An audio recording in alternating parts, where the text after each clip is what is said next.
Fellow citizens of Africa, I greet you in the name of the Universal Negro Improvement Association and African Communities League of the World.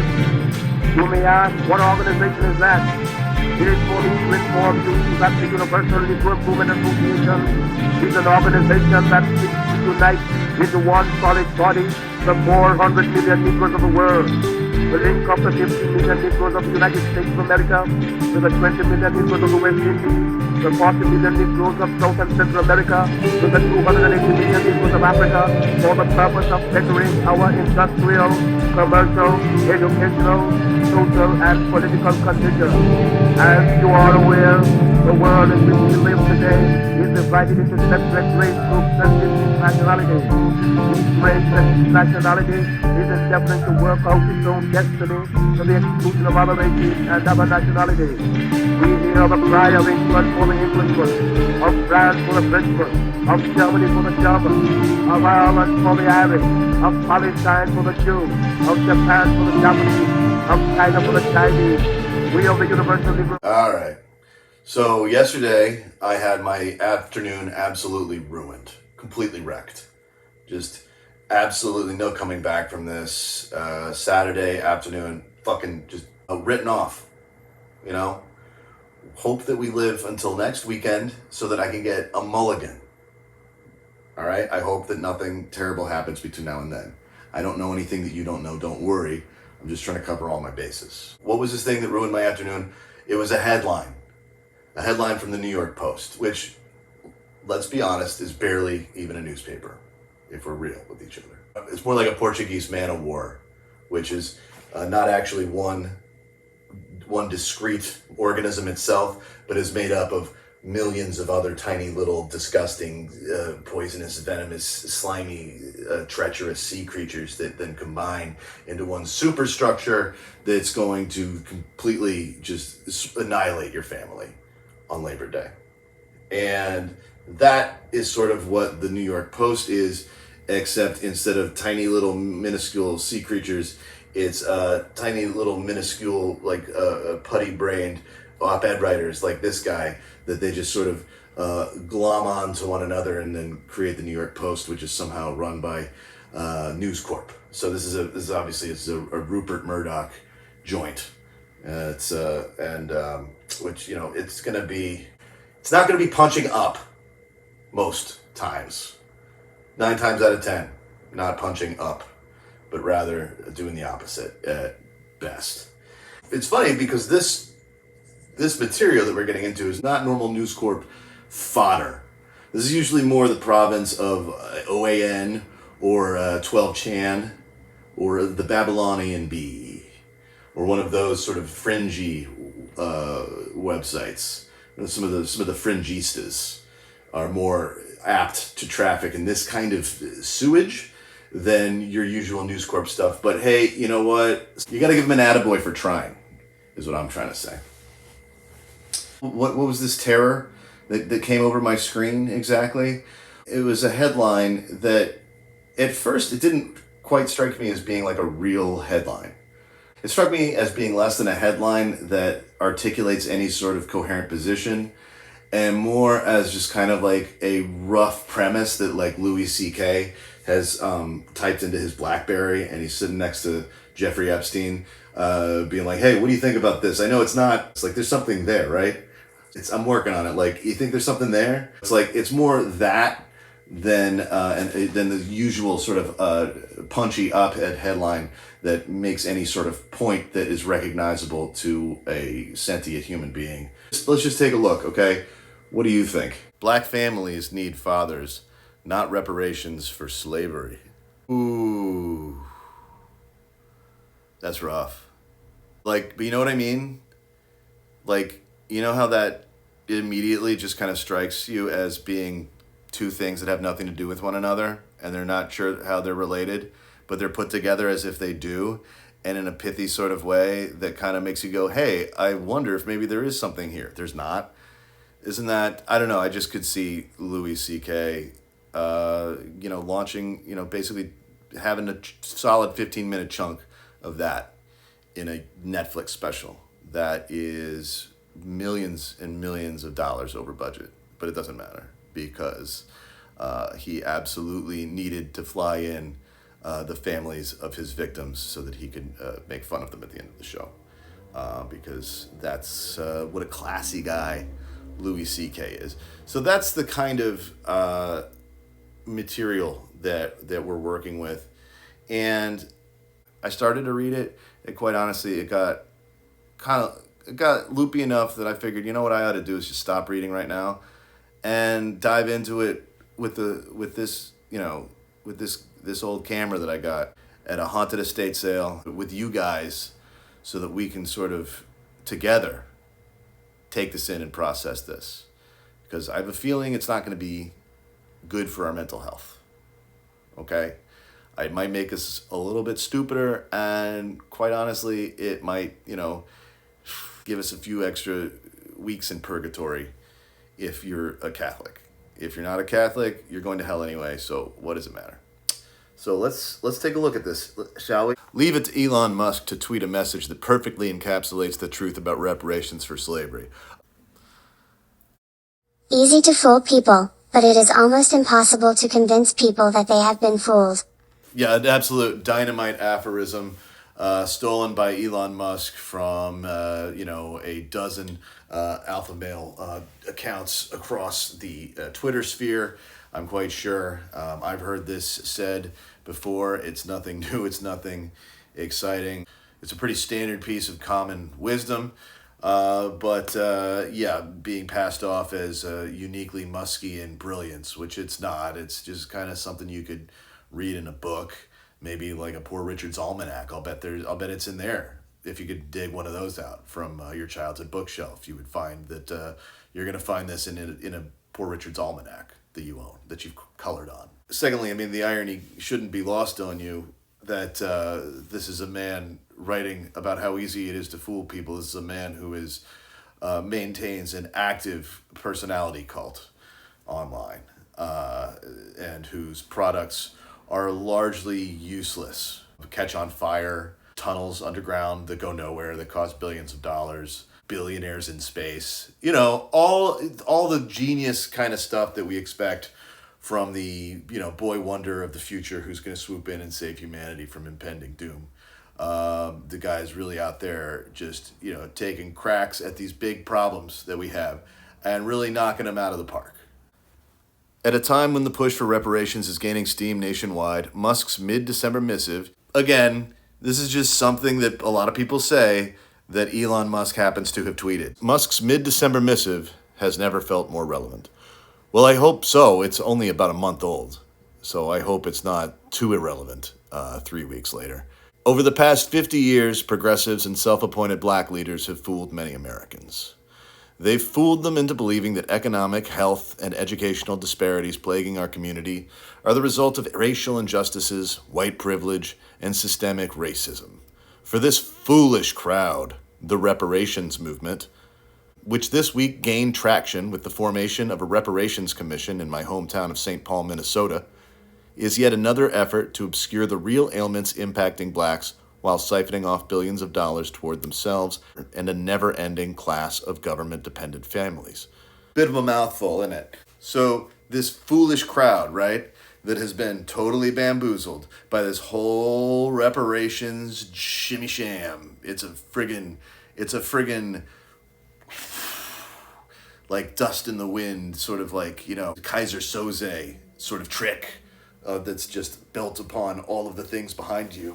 This is just another effort to obscure the real ailments impacting blacks while siphoning off billions of dollars towards themselves. Whoa, so these people that have bought into all this stuff because they're so foolish are using this thing they believe in so much to sort of mystify society and point them away from the real ailments, all the while taking billions of dollars and enriching themselves. These fools! Rather than demand reparations, black Americans should seek legal damages from left-wing institutions. Woo!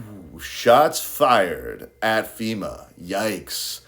Along with their allies in the media and academia, who have helped destroy the black family while producing a culture of pervasive victimhood.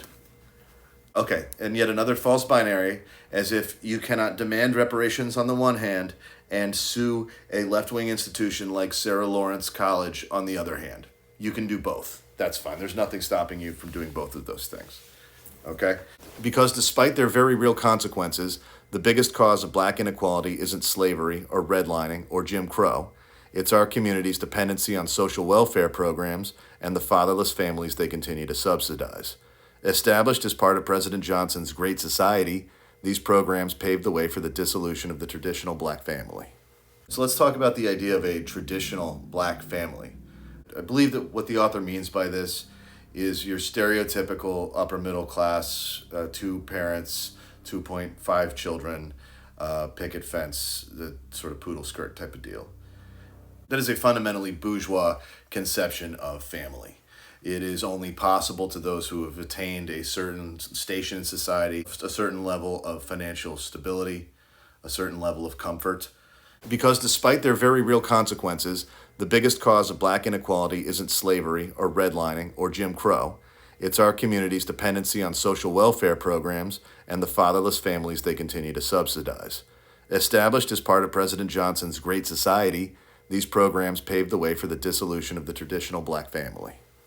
Okay, let's talk a little bit about the idea of a traditional black family. I believe that what the author means by this is your stereotypical upper middle class, 2 parents, 2.5 children, picket fence, the sort of poodle skirt type of deal. That is a fundamentally bourgeois conception of family. It is only possible to those who have attained a certain station in society, a certain level of financial stability, a certain level of comfort. That is an institution or a concept that was unattainable to the vast majority of African Americans for centuries. It's only within the past couple of generations that they have been afforded anything like that. Prior to that, we're not only talking about the African Americans in the country largely being relegated to abject poverty and having to make do in whatever family structures are practical and possible under those circumstances. We're not just talking about that sort of yeoman nightmare that a lot of their white countrymen were experiencing as well. That was very much a class imposition rather than a racial one. Okay, under enslavement, many of our African American brothers and sisters were forced to live in family situations that they had no control over. Men would be paired with women at the whim of the masters for the purposes of breeding. Whatever familial structures were able to form were often prone to disruption at a moment's notice, as someone within that structure might be sold upriver, as the saying goes. So it's incredibly important, if we're going to talk about traditional African American families, that we understand that sort of background, okay? Particularly in the context of dealing with a cultural critique of African American society, which fundamentally is always racist in its nature, as it points to the individuals as a race, as an ethnic group, as a class, and says this is your fault. Surely this is here to evoke the epithet welfare queen, just strictly considering the audience of this publication. In 1965, the late New York Senator Daniel Patrick Moynihan called the then 24% unmarried birth rate in the black community a crisis. Moynihan wrote at the time that a national effort towards the problems of Negro Americans must be directed towards the question of family structure. The object should be to strengthen the Negro family so as to enable it to raise and support its members, as do other families. Okay, he's talking about the Moynihan Report. I read that too. I came across a passage that rhymes with this statistic that's been quoted. Indices of dollars of income, standards of living, and years of education deceive. The gap between the Negro and most other groups in society is widening. The fundamental problem in which this is most clearly the case is that of family structure. The evidence, not final but powerfully persuasive, is that the Negro family in the urban ghettos is crumbling. A middle-class group has managed to save itself, but for vast numbers of the unskilled, poorly educated city working class, the fabric of conventional social relationships is all but disintegrated. There are indications that the situation may have been arrested in the past few years, but the general post-war trend is unmistakable. So long as this situation persists, the cycle of poverty and disadvantage will continue to repeat itself. So here Moynihan says that, yes, there are in fact, many African-American families that are able to achieve and then maintain that sort of, we're going to call traditional family structure, and great for them. But there is an expanding amount that is falling below the floor for that being possible, and they are continuing to despair and get worse and worse and worse, and that's the problem. There are not enough resources for those at the very bottom to achieve this same middle-class lifestyle that some very select few elite African-American families have been able to achieve. At the very crux of the matter is financial security, is capital, is the sort of wealth that's been accumulated by white families over generations. What Moynihan is saying in his report, which Kendall quoted for us here, is that black families, to the extent we're going to measure their success by whether or not they have dads involved in them, we're going to continue to lose dads so long as the African American community remains impoverished. Fewer and fewer African American families will be able to afford these types of family systems. Before you can expect anyone to be able to maintain these types of family systems, the money has to be in place. And this is money that has been denied to African American families for centuries and centuries and centuries. It seems like the best thing might be give them some of what they're owed. Perhaps that might help close the dad gap. African Americans make up 38% of all incarcerated people in the country. I don't need to quote a bunch of statistics at you that you've already heard. We all know that African Americans are widely targeted by law enforcement and make up a disproportionate amount of all incarcerated people in the country. That's obvious to anyone. The fact that it's the United States prison system that is keeping so many of these dads from coming home falsifies this guy's entire existence, honestly, if he's going to keep writing like this. Give me a fucking break, dude. Indeed, we can no longer ignore the results of generations upon generations of fatherless families. It's a reality I identify with all too well. As the son of a divorced mother who lived in a Harlem public housing in the early 1970s, as a child, I knew the taste of powdered eggs and government cheese. I witnessed the inhumane treatment of women and children at the hands of drug addicts, criminals, and gangs. This is a grim reality, one conveniently denied by old-school progressives and young liberals intoxicated by the quick-fix reparations so easily offer. Okay, I definitely don't think of reparations as a quick fix to anything. I don't think that anybody does. I'm not entirely educated on the subject. I definitely couldn't tell you one way or another that would be a good way to enact a large-scale reparations program. I just am not that smart. But I don't think this is going to be something where there's just like a bunch of elderly guys wearing like peppermint striped suits and top hats that are running around African-American communities with briefcases full of checks, and they're just like passing them out to everybody and being like, there you go, now you're all taken care of for life.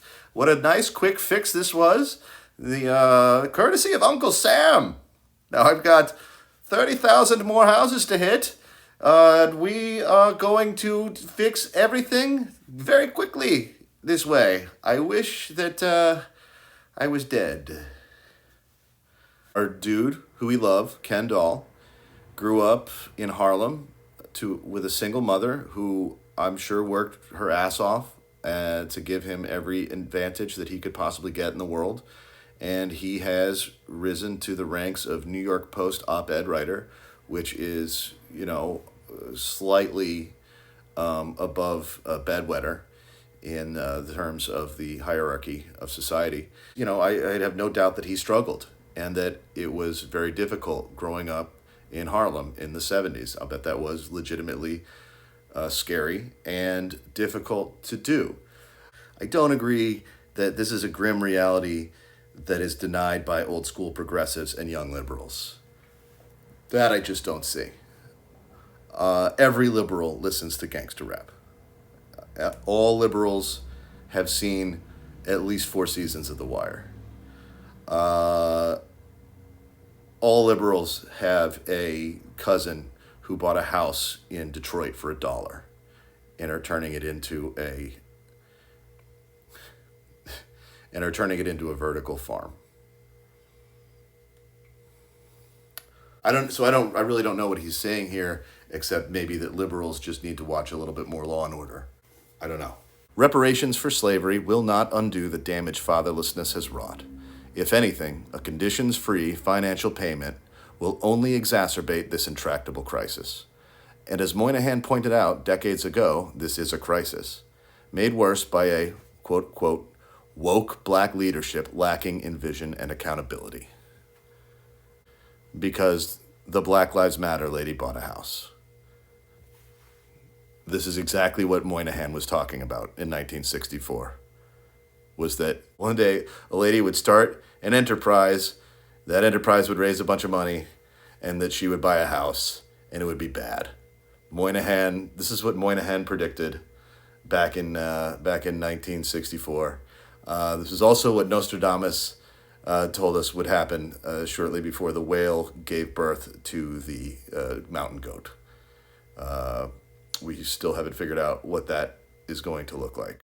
Today, while their leaders are busy acquiring multi-million property portfolios, just bad editing, black youth in urban areas are failing and falling behind. In 2019, for instance, only 14% of black students in Chicago public schools were proficient in reading. In Baltimore public schools, 37% of black seniors read at grade level. High-performing private and charter schools are a well-known solution to these challenges, but school choice continues to be restricted by, you guessed it, progressive groups and teachers' unions. So there's a PTA meeting tonight where we're going to talk about everybody's grades and what we need to do about it. But unfortunately, the progressive groups and the teachers' unions have surrounded the motel down by the airport. And they're not letting any of the dads come out to attend the PTA meeting. So unfortunately, the grades are going to stay this way. The privatization of a primary education is not the answer to this. That would make things infinitely worse. Okay, just one of the things that has to happen is the abolition of tying property taxes to school budgets. That has to go. There needs to be universal, free primary education. The education in the inner city of Chicago needs to be just as good as it is in Schaumburg. And so school systems propelled by left-leaning politics turn out semi-literate, underemployable, angry young people trapped at the lowest levels of society and unsure whom to blame for putting them there. No wonder reparations sounds so tempting. But no matter how great these challenges may seem, the day forward is not through reparations. Instead, you may think that the best way forward is through reparations, but it is not. God, I hate this guy. This guy sucks.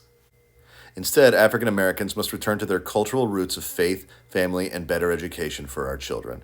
Regardless of how neat a bow progressives try to tie around it, reparations for slavery cannot undo the generational rot caused by decades of handouts and fatherlessness. It will only further tether African Americans to the culture of dependency that can and must be dismantled. African Americans must return to their cultural roots of faith, family, and better education. What does that mean? There are plenty of African Americans who are Christian or who have belonged to any other faith, Islam. Any number of faiths are practiced in the African American community. But despite all of the difficulty that we pointed out that has been imposed upon African Americans throughout their history on this continent, and so much of it being violent and imposed violently by the white slave owning class, there is a sacred tradition of family of black family. Ask any black person you know about their family.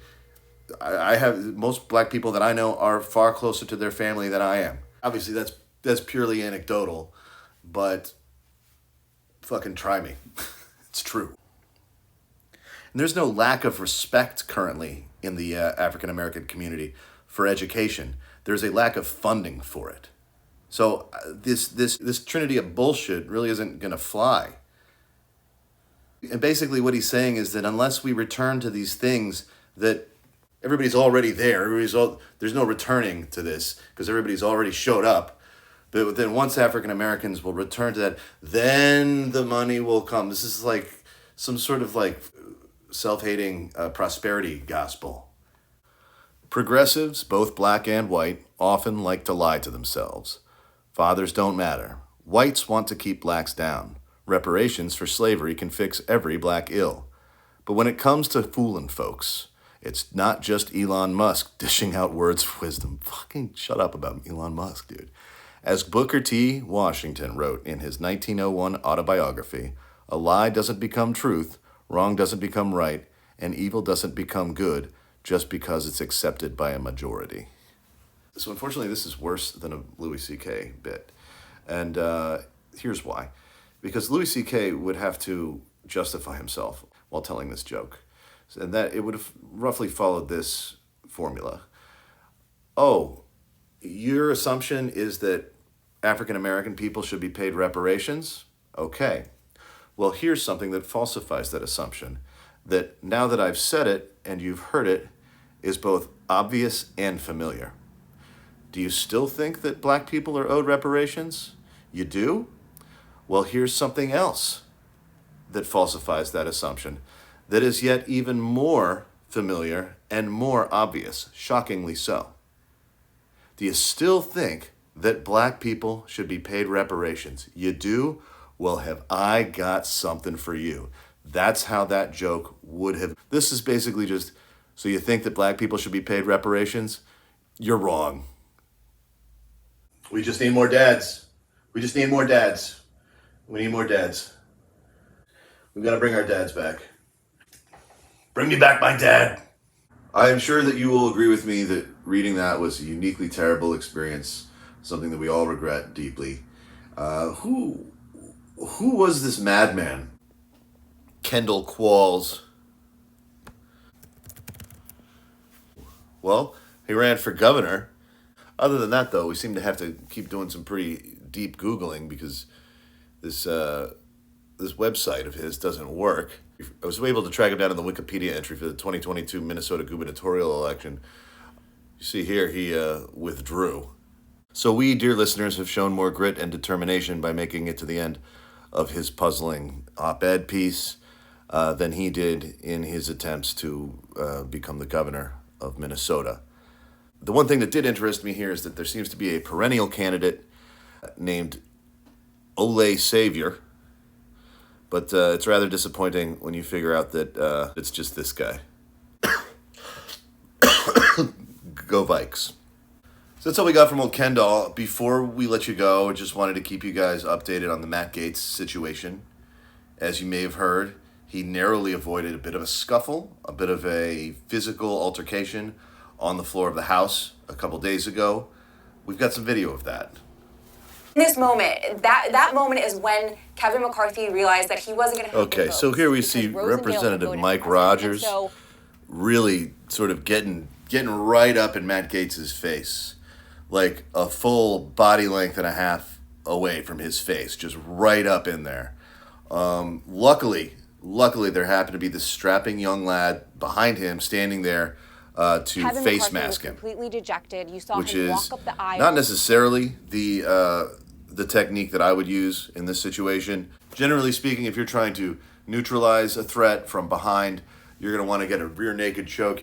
So you're going to want to get that arm around the front of their neck. You're going to want to line your elbow up with their Adam's apple so you're not cutting off their breathing, but rather you're cutting the blood flow here. And then when you come around behind, and we'll show you on a different time how to close this up. I can't do it to myself. You'll be able to incapacitate them within a couple of seconds. So that is the preferred method to the face mask technique that we see at work here. Either way, Matt Gaetz, you're not going to have anybody stand between you and me in the ring when we face off in the octagon. So this was a close call today, but know that in the future, you're going to have to rely on your own skills and training. Germany for the German, of Ireland for the Irish, of Palestine for the Jew, of Japan for the Japanese, of China for the Chinese. We of the Universal Negro Movement Association are raising the pride of Africa for the Africans. those at home and those abroad. There are 400 million Africans in the world who have Negro blood coursing through their veins, and we believe that the time has come to unite these 400 million people for the one common purpose of bettering their condition.